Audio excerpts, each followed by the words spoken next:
ಮಕ್ಕಳ ಈ ಬೇಸಿಗೆಯಲ್ಲಿ ನೀವು ಏನು ಮಾಡ್ತೀರಾ? ಮೊಬೈಲ್ ನೋಡ್ತೀರಾ ಅಥವಾ ಏನಾದರೂ ಕಲಿತೀರಾ?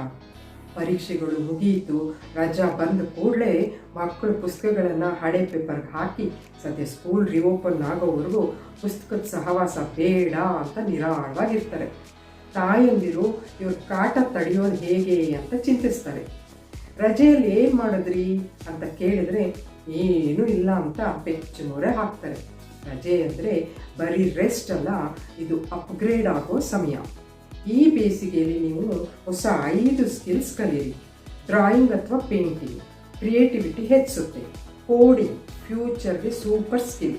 ಫೋಟೋಗ್ರಫಿ ಮೊಬೈಲ್ನಲ್ಲೇ ಸುತ್ತಮುತ್ತ ಪ್ರಕೃತಿ ವಸ್ತುಗಳನ್ನು ಕ್ಲಿಕ್ಕಿಸಿ. ಮ್ಯೂಸಿಕ್ ಮತ್ತು ಡ್ಯಾನ್ಸ್ ಕಾನ್ಫಿಡೆನ್ಸ್ ಬೆಳೆಯುತ್ತೆ. ಇಂಗ್ಲೀಷ್ ಸ್ಪೀಕಿಂಗ್ ಎಲ್ಲ ಕಡೆ ಉಪಯೋಗ ಆಗುತ್ತೆ. ಇವೆಲ್ಲ ಯೂಟ್ಯೂಬ್ನಲ್ಲಿ ಫ್ರೀಯಾಗಿ ಕಲಿಬೋದು. ದಿನಕ್ಕೆ ಕೇವಲ 30 ನಿಮಿಷ ಕಲಿತ್ರೆ ರಜಾ ಮುಗಿಯೋಷ್ಟರಲ್ಲಿ ನೀವು ಬೇರೆಯೇ ಆಗಿರ್ತೀರ. ಕಮೆಂಟ್ನಲ್ಲಿ ಹೇಳಿ ನೀವು ಯಾವ ಸ್ಕಿಲ್ ಕಲಿತೀರಾ. ವಿಡಿಯೋ ಇಷ್ಟ ಆದರೆ ಲೈಕ್ ಮಾಡಿ, ಫ್ರೆಂಡ್ಸ್ಗೆಲ್ಲ ಶೇರ್ ಮಾಡಿ.